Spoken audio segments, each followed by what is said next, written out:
Boa noite, irmãos. Graça e paz, queridos. Uma bênção a gente estar aqui, louvando o Senhor, contemplando esse que nos salvou. A gente vai dar continuidade ao texto que a gente vinha meditando na semana passada, em 1 João. A gente meditou na semana passada em 1 João, capítulo 1, dos versículos 1 ao 4. E aí hoje a gente vai continuar até o versículo 7. Vamos, nessa ocasião de hoje, nos concentrar do versículo 5 ao 7. Mas a gente vai ler toda essa passagem, do versículo 1 até o 7.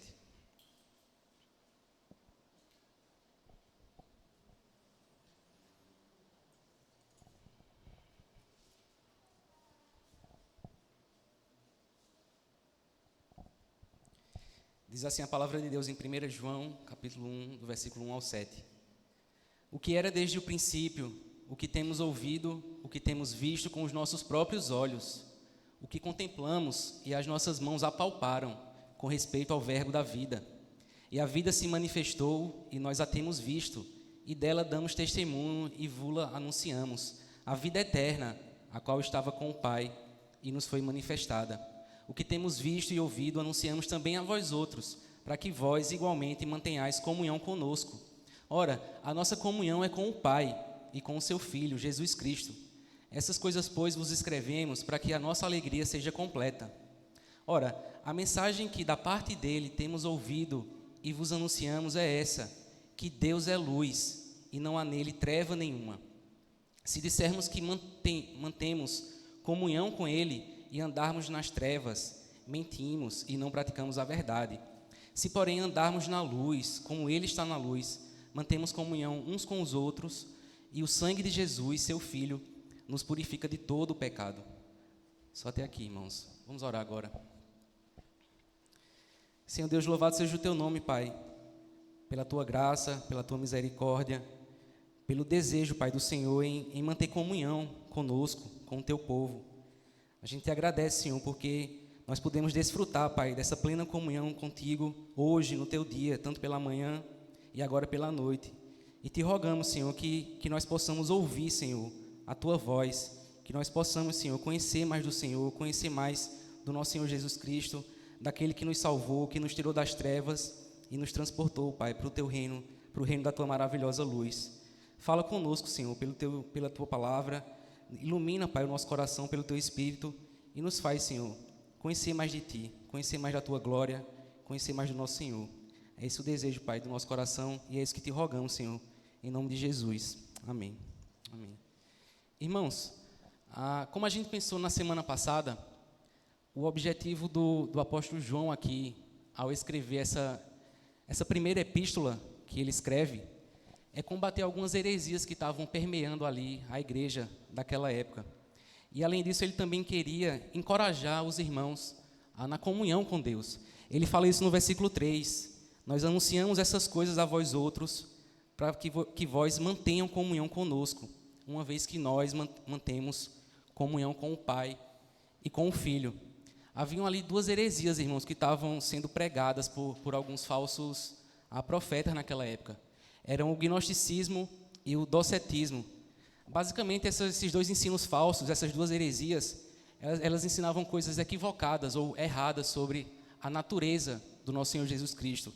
Eles especificamente falavam que Jesus, ele não era um homem. Eles falavam que Jesus não veio em carne de verdade.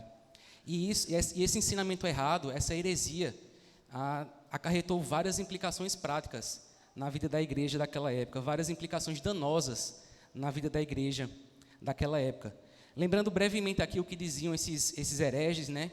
Os gnósticos, eles diziam existir uma separação entre as coisas materiais e as coisas espirituais. Eles diziam que as coisas materiais, elas eram más em si mesmas, e as coisas espirituais eram as coisas boas, eram as coisas superiores. Dessa forma, eles ensinavam que a gente deveria buscar a gnose, ou o conhecimento, um conhecimento iluminado, um conhecimento escondido, para que a gente pudesse ser libertado do que eles diziam que o nosso corpo era uma prisão, né? Então, eles diziam que a gente tinha que procurar se libertar nossa alma da prisão que eram os nossos corpos. Já os docetistas, eles vieram como uma ramificação dessa heresia gnóstica. E aí eles diziam que Jesus ele parecia ser homem, mas ele não era propriamente um homem. Ele aparentava ter sofrido, mas ele não tinha realmente sofrido. Ele aparentava ter derramado o sangue dele. Ele aparentava ter morrido no seu corpo. Então, diversas consequências, diversos danos na vida da igreja vieram como consequência dessas duas heresias. A gente pode ver que o apóstolo João, nessa primeira parte da epístola dele, ele está lidando justamente com esses erros. E especificamente nesse primeiro bloco que a gente leu aqui, dos versículos 1 ao 7, ele estava preocupado especialmente em combater os pensamentos de que bastava crer em Deus, mas não importava saber ou pensar a verdade sobre Cristo. É isso que ele faz no versículo 1. E ele também ele também combate o pensamento de que para estar em comunhão com Deus, não importa estar em comunhão uns com os outros, porque a matéria, afinal de contas, segundo os hereges, era má. E um outro pensamento errado que ele também combate nessa primeira parte é que não importa, que os hereges diziam que não importava se eles tivessem pecado ou não importava se eles pecassem ou não, porque eles estavam pecando apenas com o corpo, segundo eles. Então, ao longo da epístola de João, ele vai corrigir, esses falsos ensinos e esses desdobramentos desses falsos ensinos. Ao mesmo tempo também que ele vai fazer o ensino positivo, ele vai nos dizer, nos encorajar a ter o verdadeiro conhecimento de Deus, ter a verdadeira fé cristã e também nos dizer a verdadeira forma que a gente deve viver. Nos 4 primeiros versículos, irmãos, ele começa mostrando que sim, o conhecimento verdadeiro sobre Cristo, sobre a natureza de Jesus, ela importa sim. No primeiro versículo ele diz que o apóstolo João diz que ele ouviu, que ele contemplou, que ele tocou naquele que é o Verbo eterno. Isso é Jesus. Ele ensina então que Jesus, essa palavra da vida, ele é tanto Deus, ou seja, ele é eterno, quanto ele também é homem. Ele foi tocado pelos apóstolos, ele foi visto, ele foi ouvido pelos apóstolos. Ele veio sim, em carne e osso. Em seguida, irmãos, o apóstolo João ele passa a tratar sobre diversos outros erros. A gente pode ver do versículo 5 ao versículo 10, que ele usa a expressão se dissermos. Então ele faz isso 3 vezes, do versículo 5 até o 10. No versículo 6, ele fala, se dissermos que mantemos comunhão com ele e andarmos nas trevas. Esse é o primeiro erro que ele ataca. No versículo 8, ele fala, se dissermos que não temos pecado nenhum. Esse é o segundo erro que ele vai tratar. E no versículo 10, ele fala, se dissermos que não temos cometido pecado. Esse, então, é o terceiro erro que o apóstolo João vai tratar e vai lidar e vai ensinar aos irmãos. Então, esses 3 ensinos falsos, eles são justamente decorrentes dessas 2 heresias, do gnosticismo e do docetismo, que o apóstolo João vai tratar do versículo 5 até mais ou menos o versículo 10 do capítulo 2. Mas hoje, nessa ocasião de hoje, a gente vai tratar apenas sobre esse primeiro erro, do versículo 5. E ele lida com esse primeiro erro do versículo 6. E ele lida com esse primeiro erro do versículo 6, do versículo 5 até o 7, nesses 3 versículos. Então, ele tem 3 coisas, pelo menos, a dizer sobre esse erro, do versículo 6.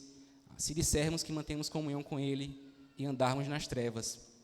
E aí, a gente pode, então, lembrar também que esse erro é decorrente dessa posição gnóstica, desse falso ensino gnóstico, de dizer que não importava, se eles estavam cometendo pecados com os corpos dele, já que, segundo o falso ensino dele, as coisas do corpo não importavam, as coisas do corpo não tinham importância, não importava o que se fazia com o corpo, já que, segundo eles, apenas o espírito importava, apenas o espírito se comunicava com Deus, segundo ele.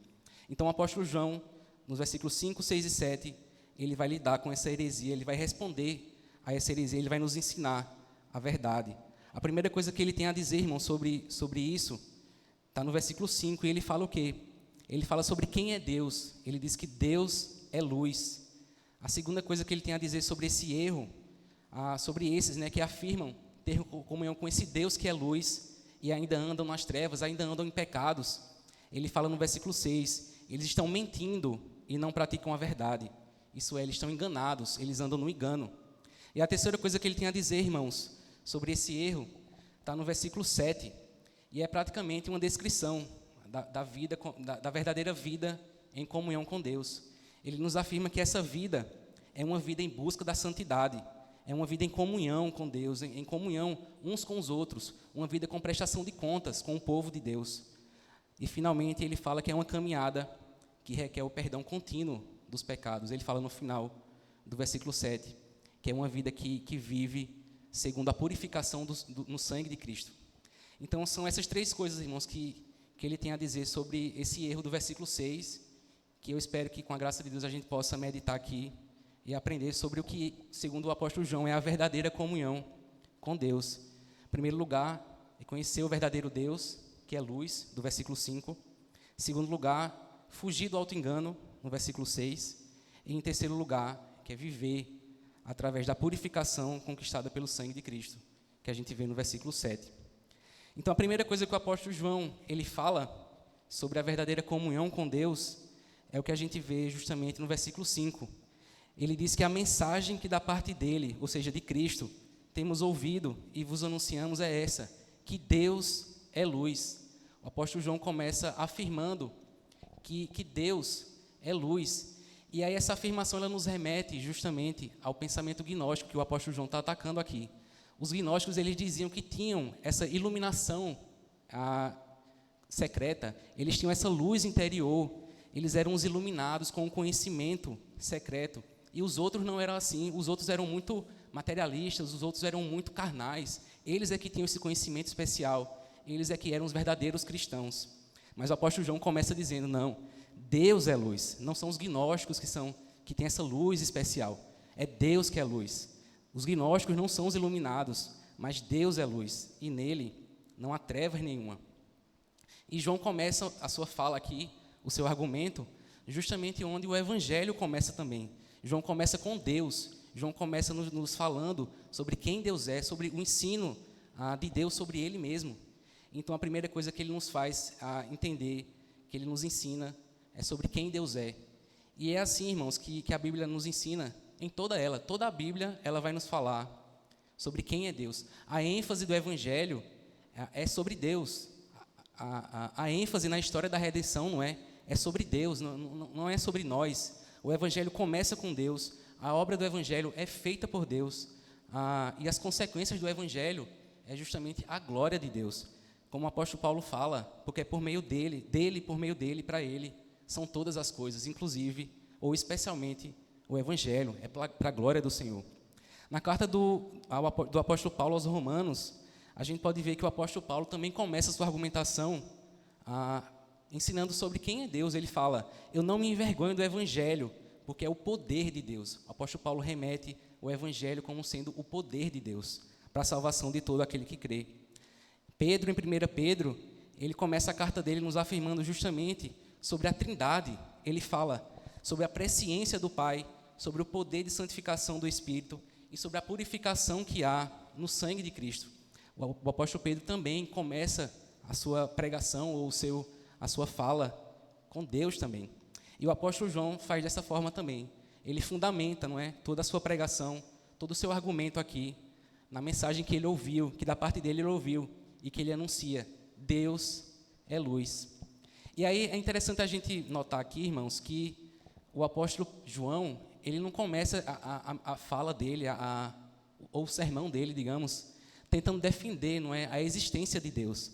Porque ele já assume que Deus ele existe, já é um pressuposto aqui dado, que Deus existe. Ele já pressupõe que a existência de Deus aqui é verdadeira. Ele simplesmente diz, Deus é luz. E a gente enxergar a realidade de Deus, fica muito claro para nós. Quando a gente enxerga, não é, as coisas que foram criadas, a gente enxerga que existe Deus, existe o Deus Criador. Quando a gente vê a criação de Deus, como a gente leu em Provérbios 8, quando a gente vê essa amplidão dos mares, quando a gente vê a amplidão dos céus, quando a gente vê os montes ali bem firmes, sem se mover, a gente só pode concluir que existe Deus. O apóstolo Paulo ele coloca da seguinte forma, os atributos invisíveis de Deus, isso é o seu eterno poder e a sua divindade, podem ser claramente reconhecidos desde o princípio. Percebe, irmãos, os atributos, ainda que invisíveis, eles podem ser enxergados, claramente reconhecidos, porque Deus, como o apóstolo João fala, é luz. Quando, como diz o hino, né, que a gente canta muitas vezes, quando nós maravilhados, né, vemos os feitos da mão de Deus, as estrelas, os mundos e os trovões rolando, como diz o hino, a gente só pode responder ao Senhor cantando a Ele, né, grandioso és tu, grandioso és tu. É grande o Senhor, porque Ele criou todas as coisas. Quando a gente olha, né, a beleza e a ordem que tudo é feito, a natureza, como nós mesmos fomos feitos pelo Senhor, a gente só pode concluir que o Senhor e o seu arquiteto, como a gente leu também, né, em Provérbios 8, o Senhor e o seu arquiteto ali formando tudo, eles fizeram tudo com muita inteligência, com muita sabedoria. A Confissão de Fé também, de Westminster, no primeiro capítulo dela, ela diz que a luz da natureza, ela manifesta de tal modo a bondade, a sabedoria e o poder de Deus, que se nós não crermos em Deus, ao contemplar essa luz da natureza, essa luz natural, nós somos indesculpáveis. Não há desculpa alguma para não crer em Deus, porque a criação do Senhor revela que existe Deus. Mas, entretanto, irmãos, a Confissão de Fé, ela continua dizendo que a obra da criação ela não é suficiente para nos dar aquele conhecimento salvador, aquele conhecimento necessário para a salvação. Por isso a gente precisa das Escrituras, irmãos. Por isso a gente precisa do testemunho dos profetas, do testemunho dos apóstolos que ouviram, que viram, que caminharam com Jesus. E a gente precisa também da iluminação do Santo Espírito de Deus para conhecer de fato quem Deus é, para conhecer de fato a vontade dEle, para conhecer de fato o conhecimento salvador do nosso Senhor. Então é apenas sabendo, irmãos, quem Deus é de fato e qual é a vontade dEle, que a gente vai poder ter aquilo que o apóstolo João tem intenção aqui, de nos ensinar a verdadeira comunhão com Deus. É apenas conhecendo quem Deus é que a gente pode ter comunhão com Deus. O apóstolo João fala, Deus é luz e não há nele treva nenhuma. E esse tema, né, de luz é um tema que perpassa, que está ali em toda a Bíblia, né? O nosso Senhor Jesus Cristo, nos é relatado lá em João, que ele diz que eu sou a luz do mundo, aquele que me segue não andará nas trevas, mas terá a luz da vida. E mais adiante, no capítulo 12 do Evangelho de João, ele diz, quem me vê, vê aquele que me enviou. Então você percebe, irmãos, o Senhor Jesus ele fala que é a luz do mundo, e quem vê ele, vê o Pai. Ou seja, Deus é luz. Paulo ele diz a Timóteo que Deus é aquele que habita em uma luz inacessível, a quem homem algum jamais viu, nem é capaz de ver. Ele mora em uma luz inacessível. Ele está muito acima de nós, e ele é pura luz. E aí ele escolheu, pela sua misericórdia, pela sua graça, revelar por meio da Escritura tudo aquilo que a gente pode ver, tudo aquilo que a gente pode enxergar da sua luz na palavra dele. E aí a gente precisa notar aqui, irmãos, que os gnósticos, eles até usam termos, digamos assim, que são bíblicos, digamos, né? Eles usam os termos conhecimento, eles usam os termos espírito, iluminação, mas eles usam esses termos de uma forma equivocada. Eles misturam esses termos, que são até bíblicos, com doutrinas estranhas. Eles fazem uma salada bagunçada aqui.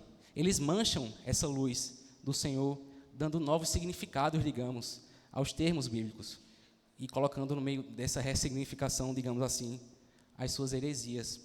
E João, então, ele corta, não é, esse erro, esse mal pela raiz. Ele fala que vocês estão dando significado errado para o conhecimento, para o espírito, para a iluminação, para a luz. Está tudo errado. É Deus que é luz, é o eterno que é luz, aquele que desceu dos mais altos céus e se fez carne e mostrou o resplendor da glória de Deus. Jesus é a luz do mundo. Jesus é aquele que é a estrela da manhã. E é na luz de Cristo que a gente pode ver a luz do Pai. Mas, irmãos, por natureza, a gente não consegue enxergar a luz do nosso Salvador. Por natureza, é meio que nossos olhos estivessem vendados para ver a luz do nosso Salvador. Pela luz da natureza, a gente pode sim enxergar que Deus é poderoso, a gente pode sim enxergar a sabedoria com a qual Deus criou todas as coisas, mas naturalmente a gente não consegue enxergar que Deus é luz e que nele não há treva nenhuma. Nós naturalmente temos nossos corações, como diz a palavra de Deus, obscurecidos, e nós não glorificamos a Deus como é devido a Ele. Nós, por natureza, somos meio que cegos para esse esplendor da glória de Deus. Como diz o ditado popular, não é? Nós naturalmente damos uma de doido para essa glória que há de Deus, e nós ignoramos essa glória do Senhor, a santidade do Senhor, a pureza, a justiça e a retidão do Senhor. Por natureza, irmão, nós não compreendemos essa luz do Senhor, a luz de que Deus é santo, a glória do Senhor, aquele que habita nessa luz inacessível. Por natureza, nós ignoramos esse conhecimento. A gente por natureza, a gente não pode dizer como o salmista diz: Senhor meu Deus, como Tu és magnificente, sobrevestido de glória e majestade, coberto de luz como de um manto. Por natureza, irmãos, nós não enxergamos esse esplendor da glória de Deus. Como diz no Salmo 14, o Senhor dos altos céus, Ele olha para os filhos dos homens para ver se alguém entende, para ver se alguém vê essa luz dele. Mas Ele fala, não há quem busque a Deus, não há quem entenda, não há quem veja a luz do Senhor. Mas quando o Espírito Santo, irmãos, de Deus, Ele vem, e nos convence do pecado, Ele nos mostra a escuridão do nosso coração, quando Ele nos mostra a nossa imperfeição, a nossa limitação, Ele vem então e nos revela quem Deus é. Aquele que habita nessa luz inacessível é revelado a nós pelo Espírito Santo, com toda a sua beleza, com toda a sua glória, formosura, majestade e esplendor. Através do Espírito Santo, então, irmãos, a obra do Espírito em nós, a gente pode enxergar que Deus realmente é luz e não há nele treva nenhuma. Então, quando a gente enxerga essa luz do Senhor, a glória de Deus, a santidade de Deus, tudo em comparação a Deus é trevas, tudo em comparação a Deus tem mancha, tudo em comparação a Deus é maculado. Um dos amigos de Jó, em Jó 4, ele diz que Deus enxerga imperfeições até mesmo nos anjos do céu. Veja, e quanto mais em nós que habitamos em corpos de barro, cujo fundamento é pó, ele fala. O Espírito Santo, então, ele nos convence que Deus é luz, que ele nos convence, então, que em Deus não há defeito. Ele nos convence que Deus é o ápice da perfeição. Ele nos convence que em Deus não há mancha nenhuma. Tudo mais está manchado, mas Deus, ele permanece como sendo luz. Deus, então, é puro. O Espírito Santo nos convence. Deus é luz. E aí, à medida que o Espírito Santo, irmãos, nos convence desse brilho do Senhor, do esplendor do Senhor, da santidade de Deus, é então que a gente é convencido do nosso próprio pecado, da nossa própria impureza. Assim como o profeta Isaías fala no capítulo 6, Quando ele enxerga a glória do Senhor, ele fala: ai de mim, porque eu estou perdido, porque eu sou homem de lábios impuros, eu habito no meio de um povo de impuros lábios, e os meus olhos viram a luz, eles viram o Rei, eles viram o Senhor dos exércitos. Agora, perceba aqui, irmãos, a sabedoria do argumento de João, Ele começa dizendo que Deus é luz. Então, aqui nesse contexto, ele tá nos dizendo, então, que se você quer ter comunhão com Deus, se você quer ter essa verdadeira comunhão com Deus, você tem que conhecer, antes de tudo, com quem você vai ter comunhão. Você tem, antes de tudo, que conhecer qual é a pessoa que você vai estar em comunhão. É com o Deus da luz. Ele diz, então, se você vai estar em comunhão com Deus, você precisa entender que a gente vai estar tendo em comunhão com alguém que é totalmente santo, com alguém que é totalmente puro, com aquele que é a luz absoluta. Nele não há treva nenhuma. Ele fala, e não há nele treva nenhuma, no versículo 5. E aí o apóstolo João aqui, ele refuta mais uma vez um argumento, uma ideia gnóstica. Os gnósticos, eles sugerem que existe um Deus inferior, que é o Deus aqui da matéria, o Deus da terra, que é um Deus imperfeito, que é responsável por esse mundo material e está sujeito à corrupção e à escuridão de alguma forma. João então está afirmando, irmãos, que Deus é luz, não há treva nenhuma nele. Ele faz uma dupla negação aqui, de que não há treva nenhuma em Deus. Veja, normalmente esse final da frase do versículo 5, a gente falaria, não há nele treva alguma, não é? Mas o apóstolo João, ele não está contente em falar que em Deus não há treva alguma. Ele fala que em Deus não há treva nenhuma. Ele faz uma dupla negação sobre não ter treva nenhuma em Deus. Ele fala, não há nenhuma treva em Deus. De fato, não há treva nenhuma em Deus. Porque Deus é luz. Não existe a mínima possibilidade de haver qualquer tipo de treva no Senhor, de haver qualquer escuridão no Senhor, de haver qualquer mancha no Senhor. Porque Deus é luz e nele não há treva nenhuma. Então, a gente vê aqui então esse contraste, que o apóstolo João gosta de fazer nos seus escritos. Ele faz esse contraste entre treva e luz. E ao longo da Bíblia, a gente vê também esse contraste, esse tema desse contraste, não é? Entre a luz e as trevas. A Bíblia ela nos mostra que existem esses dois reinos, né? O reino das trevas e o reino da luz. E a gente vê na Bíblia que esses reinos, eles estão completamente opostos um ao outro. João, então, ele fala sobre esse reino das trevas, como sendo aquele reino do mal, o reino do pecado, o reino do desespero, o reino do erro, o reino da mentira. Aquele reino que não é governado pela luz, aquele reino que não é governado pela santidade de Deus, aquele reino que não tem nada de justiça, não tem nada de verdade da lei de Deus. João está, então, dizendo, irmãos, que nada desse reino de trevas, desse reino de Satanás, tem alguma relação com o reino de luz, porque em Deus, que é luz, não há treva nenhuma. Não há nada, então, irmãos, que possa pertencer ao domínio das trevas, que esteja de alguma forma relacionado com o Deus de luz. Deus não é o autor do pecado, Deus ele não é o autor das trevas. Deus, irmãos, é luz, e nele não há treva nenhuma sequer, irmãos. Mas, irmãos, quando nós caímos no nosso pecado, com os nossos primeiros pais, Adão e Eva, a gente ficou sob o domínio desse reino de trevas. Como diz o apóstolo Paulo em Efésios, após a queda, irmãos, nós nos tornamos mortos em nossas transgressões e pecados. Mas aí, graças a Deus, que uma vez que a gente foi chamado e resgatado desse domínio das trevas, nós fomos para a maravilhosa luz de Deus. Nós temos os nossos olhos, então, abertos, desvendados para contemplar a luz do Senhor.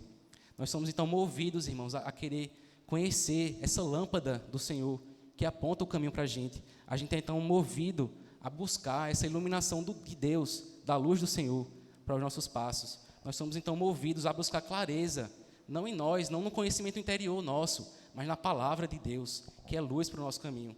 A gente quer saber, então, o que a luz de Deus diz. A gente quer conhecer o Deus vivo.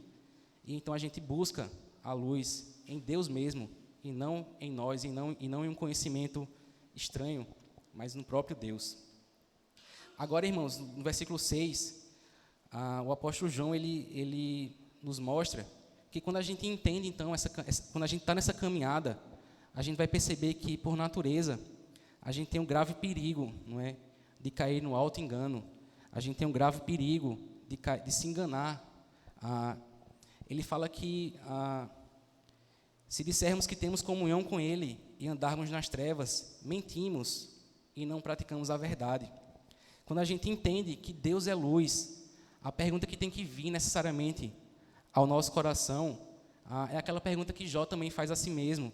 Ele fala, como então o homem cujo coração é obscurecido pode ser justo para com Deus, que é luz? Como é que pode eu, um pecador, imperfeito, impuro, manchado pelo pecado, como é que pode eu ter comunhão com o Deus de luz, com o Deus santo, com o Deus que nele não há mancha alguma? Então é justamente sobre isso que o apóstolo João fala no versículo 6. É impossível, irmãos, o homem pecador, o homem impuro, ter comunhão com o Deus santo. É um engano, ele diz, pensar que as trevas podem se juntar com a luz. E aqui ele nos remete mais uma vez ao falso ensino dos gnósticos. Eles diziam que tinham essa luz interior, que tem esse sentimento de luz interior, que eles sentiam ser os filhos da verdade por esse conhecimento que eles tinham, mas eles não estavam andando na luz. Eles diziam ter comunhão com Deus, mas eles viviam ainda na imoralidade, eles viviam ainda pecando. João então diz que no versículo 6, que essa é uma falsa doutrina, que esse é um engano, esse é uma mentira. A gente não pode ter comunhão com Deus enquanto a gente anda em imoralidade, enquanto a gente anda nas trevas, enquanto a gente peca. Isso é um ensino falso, o apóstolo João diz. É um engano, é uma hipocrisia. Se a gente diz que mantém comunhão com Deus, a gente deve andar na luz, não nas trevas. Se a gente diz que mantém comunhão com Deus e anda nas trevas, isso é uma mentira e a gente não está praticando a verdade. E a linguagem, irmãos, do apóstolo João aqui, nesse versículo, é muito parecida com a linguagem do apóstolo Tiago, no capítulo 2. Tiago fala que a fé sem obras, ela é morta. Em outras palavras, né? A fé sem obras não é uma verdadeira fé. E o apóstolo João diz a mesma coisa aqui, mas com outras palavras, né? Ele fala que se a gente afirma ter comunhão com Deus, mas a gente anda nas trevas, então a gente não tem comunhão com Deus. Isso é um engano, isso é uma mentira. É uma hipocrisia. Então essa é uma questão, irmãos, que não é só vital para os crentes daquela época que o apóstolo João estava endereçando a sua carta, mas é também para nós, não é? É muito fácil a gente cair nesse erro gnóstico de achar que o que vale na nossa caminhada é ter esse conhecimento superior, é ter esse conhecimento especial ou sofisticado sobre quem é Deus, enquanto a gente no nosso corpo ou na nossa operosidade da nossa fé, a gente não tem obras, a gente vive como se tivesse uma fé morta, como se as obras não importassem. A gente pode dizer, não é, que vive em comunhão com Deus, mas será que a gente de fato vive sob o senhorio de Deus? Será que Deus ele realmente reina nas nossas vidas? Será que a gente serve a Deus com todos os nossos dons, com todos os nossos talentos que Ele tem nos concedido? A gente diz que anda em comunhão com Deus, mas será que Deus ele tem sido o Senhor do nosso casamento? A gente diz que anda em comunhão com Deus, mas será que Deus, né, tem sido o Senhor dos nossos trabalhos? Ou será que o trabalho é o Senhor da nossa vida? A gente diz que anda em comunhão com Deus, mas será que será que a gente tem andado em comunhão com o povo dele? É o argumento do apóstolo João. Será que nós temos nos relacionado uns com os outros de uma forma que Deus quer? A gente diz que anda em comunhão com Deus, mas será que a gente tem vivido e encontrado essa nossa vida na casa de Deus, na família do Senhor, na igreja de Cristo? Será que a gente realmente tem tido, irmãos, comunhão uns com os outros, compartilhando a fé, compartilhando a nossa caminhada, carregando o fardo uns dos outros, encorajando uns aos outros para o amor, para as boas obras, incentivando, não é, uns aos outros na fé, na esperança e na confiança em Deus? Será, irmãos, que de fato a gente tem vivido em comunhão com Deus, ou será que a gente anda enganado? João está chamando, irmãos, a gente para que a gente examine as nossas vidas, para ver se as nossas vidas estão de acordo com o que a gente professa. Se a gente pudesse, digamos assim, resumir esse versículo 6 em uma única afirmação, não é? Seria: pratique a verdade. Pratique a verdade. Ele diria assim: não me diga que você crê, mas pratique a verdade. Agora, irmãos, é claro que o apóstolo João aqui, ele não está minimizando a importância de crer na verdade, de acreditar na verdade, da sã doutrina. Porque o evangelho inteiro de João, a gente falou na semana passada, é sobre acreditar na verdade, é sobre esse testemunho de João, sobre a verdade, Jesus Cristo. Então, todo o evangelho de João já tem esse tema de creia na verdade, acredite na verdade que é o Senhor Jesus Cristo, e você vai ser salvo. Mas a carta do apóstolo João seria então uma continuação, não é? Do evangelho dele. E o tema da carta do apóstolo João é justamente para que a gente, uma vez que a gente creu em Jesus, que agora então a gente viva as consequências dessa verdade sendo crida pelo nosso coração. Uma vez que a gente creu em Jesus, que a nossa vida então mostre que a gente realmente acredita na verdade, que a gente realmente tem comunhão com Deus.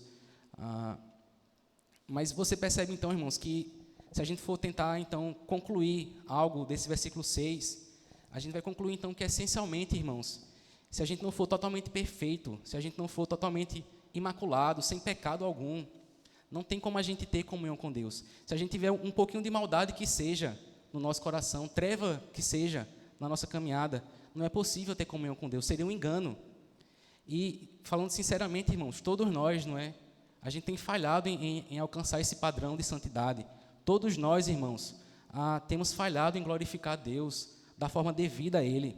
Todos nós, irmãos, certamente merecíamos ser taxados de mentirosos se a gente for dizer ao Senhor que a gente mantém comunhão com Ele pelos nossos méritos, pelas nossas próprias obras.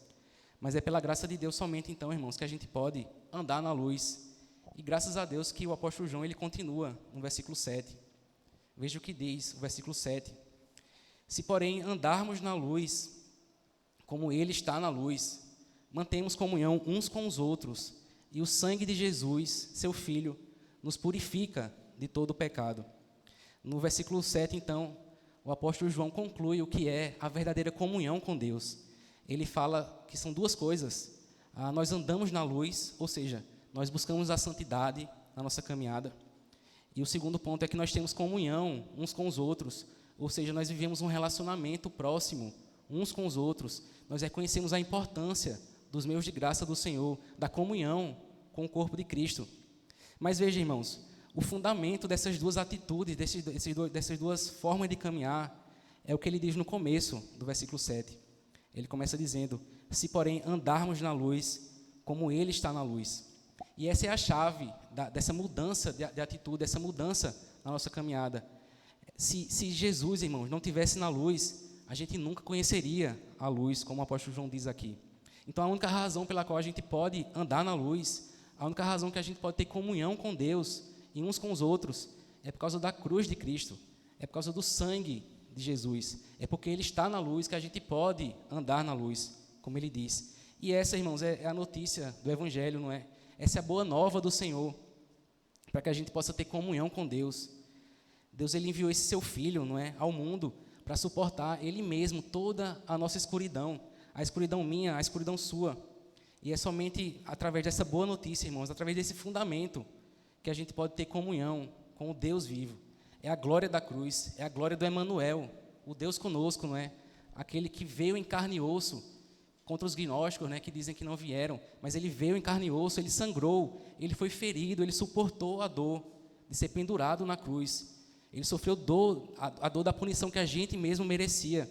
Ele tomou sobre si toda a nossa escuridão, a escuridão de um mundo pecaminoso. Ele suportou, não é, o justo julgamento de Deus pelas nossas trevas. Nós só podemos andar, irmãos, na luz por meio de Cristo, porque Ele pagou as trevas do nosso pecado no Monte Calvário. Ele foi crucificado, irmãos, para que a gente pudesse ser transportado para o reino da sua maravilhosa luz. Ele suportou todos os nossos pecados. Ele passou por todo tipo de escuridão que a gente merecia passar. Ele foi cuspido, foi zombado, foi escarnecido, ele foi desprezado entre os homens. E ainda assim, irmãos, ele permaneceu calado. Não houve treva alguma nele. A luz do mundo, irmãos, o Senhor Jesus, Ele suportou todas as nossas trevas, para que as nossas trevas pudessem ser destruídas, para que a gente pudesse ser então transferido para o reino da luz do Senhor. É isso também que o apóstolo Paulo diz em 2 Coríntios 5, versículo 20 e 21. Aquele que não conheceu o pecado, ou trevas, não é? Ele o fez pecado por nós, para que nele fôssemos feitos justiça de Deus. E essa é a mensagem, irmãos, do Evangelho. Deus é luz, nós somos trevas, mas Ele enviou o Filho dEle, para que é a luz do mundo, para que pudesse suportar as nossas trevas, os nossos pecados, para ser abandonado pelo Pai, para que agora, quando a gente clama ao Senhor, a gente possa ter a luz dEle na nossa vida. E tudo isso, irmãos, o apóstolo João fala, só pode acontecer por aquilo que está ali no final do versículo 7, pelo sangue de Jesus. O apóstolo João conclui, então, o versículo 7, nos lembrando sobre a purificação que há no sangue de Jesus. E o sangue de Cristo, irmãos, é esse símbolo, não é, que está em toda a Bíblia. É um sinônimo para o Evangelho, né? Esse símbolo do sacrifício de Cristo, do sacrifício do Cordeiro, da redenção que há em Jesus. O sangue a gente pode enxergar desde Gênesis até lá em Apocalipse. A gente vê o sangue de Cristo percorrendo, não é, toda a Bíblia, todas as linhas da Escritura. A gente fala como um cordão dourado ali, juntando todas as linhas da Bíblia em um único tema, não é? O sangue de Jesus. Então a gente vê o sangue de Jesus sendo derramado quando Deus, lá em Gênesis, ele mata um animal para cobrir a vergonha de Adão e Eva. A gente vê o sangue de Jesus sendo derramado ali, sendo colocado nos umbrais da porta, na instituição da Páscoa. A gente vê o sangue de Jesus sendo derramado como um tipo ali do sangue de Jesus nos sacrifícios pelo pecado do povo de Israel. A gente vê o sangue de Jesus sendo oferecido por Jesus mesmo aos discípulos quando ele institui a ceia. A gente vê, irmãos, o sangue de Jesus sendo derramado no Calvário por pecadores como nós. A gente vê o sangue de Jesus sendo também usado para lavar as vestes, não é? Daqueles que estão louvando ali o Senhor em Apocalipse, purificando ali aqueles que estão louvando ao Senhor no fim dos tempos. O sangue de Jesus, irmãos, do começo ao fim, nos purifica de todo o pecado. Nós então somos perdoados, somos salvos do pecado e da morte pelo sangue de Jesus, pelo Cordeiro de Deus, em quem não há trevas nenhuma, em quem não há manchas. Ele nos resgata, irmãos, da nossa queda. Ele intervém, não é, com seu precioso sangue, com seu sacrifício, para pagar todo o nosso pecado, pelo seu precioso sangue. Tudo que a gente precisa, irmãos, tudo que a gente tem, tudo que a gente recebe, vem por meio do sangue de Jesus. A expiação vem pelo sangue de Jesus. A justificação pelos nossos pecados vem pelo sangue de Jesus. A santificação vem pelo sangue de Jesus. A purificação, como a gente vê aqui no texto, vem pelo sangue de Cristo. E a glorificação também vem pelo sangue de Cristo. Mas quando a gente pensa no sangue purificando alguma coisa, parece um pouco, naturalmente falando, né, contraditório, porque quando a gente coloca sangue em algo, essa coisa digamos assim, fica suja, fica manchada do sangue, não é? Mas o sangue de Jesus, irmãos, é diferente. Perceba que esse é o paradoxo do Evangelho, né? Esse derramamento do sangue de Cristo, que aponta justamente para a nossa culpa, é aquilo mesmo que, pelo poder de Deus, é aquilo também que nos traz perdão, que nos traz purificação, que nos traz a salvação. O sangue de Cristo, então, irmãos, em vez de manchar, ele nos limpa, ele limpa as nossas manchas. Em vez de poluir, ele nos lava, como o profeta Isaías fala, ele nos deixa mais brancos do que a neve, tão branco, irmãos, que a gente pode refletir, então, a própria luz de Deus nas nossas vidas. Então, a gente é justificado por esse sangue, a gente é santificado por esse sangue, a gente é impulsionado pelo poder de Deus, por meio do sangue de Cristo. A gente pode, então, andar na luz de Deus, por meio desse sangue. A gente pode andar em comunhão com Deus, em comunhão uns com os outros, por meio do sangue de Deus. Ainda que a gente peque, a gente tem o perdão pelo sangue de Cristo. Ainda que a gente não tenha força, a gente tem o vigor de Deus sendo nos dado pelo sangue de Cristo. É somente o sangue de Cristo, irmãos, que pode nos purificar de todo o poder do pecado. É somente o sangue de Cristo que pode dar vida para a nossa caminhada, para o nosso andar. É somente o sangue de Cristo, irmãos, que pode nos trazer comunhão com Deus. E é tendo, então, esse lavar, não é, regenerador do sangue de Cristo na nossa caminhada, é que a gente pode ter essa verdadeira comunhão com Deus, que o apóstolo João fala aqui, que a gente pode manter comunhão com Deus e andarmos na luz, e andarmos em comunhão com Deus e uns com os outros, apenas pelo sangue de Cristo, irmãos. Amém. Vamos orar. Senhor Deus, louvado seja o Teu nome, Pai, pela Tua bondosa e misericordiosa vontade, Senhor, em nos salvar, em nos tirar das trevas e nos levar, Senhor, por meio do sangue de Cristo, à Tua maravilhosa luz.